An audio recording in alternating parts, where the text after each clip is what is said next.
you can see the keys that I press on my keyboard. If I do up or down arrows or any typing, you can see the buttons that I click. So if I start using the keyboard, you can follow along with what I'm doing there. Okay, so to start adding notes, it's pretty simple. Up here at the top, we have all of our different note values. If I click on a half note, for example, it's going to change the rest right away.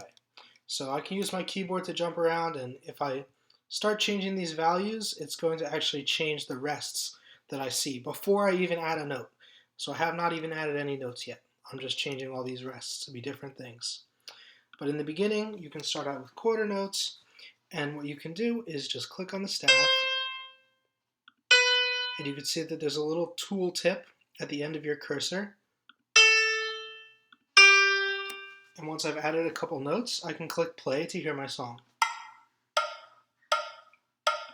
What I just showed you there is a common mistake. You can see that my cursor, this little blue thing, is here. So if I click play, it's going to play from this spot here.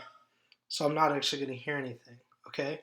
What you want to do is either click this little button to go back to the beginning, okay, or better yet, just make sure that your cursor is at the beginning to begin with.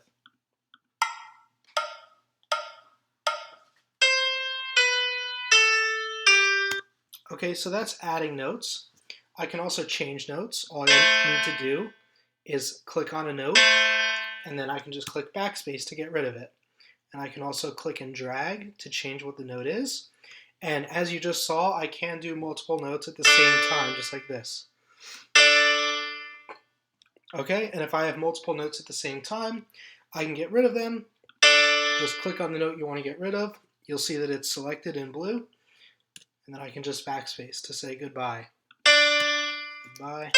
And then bring back to what it was in the beginning.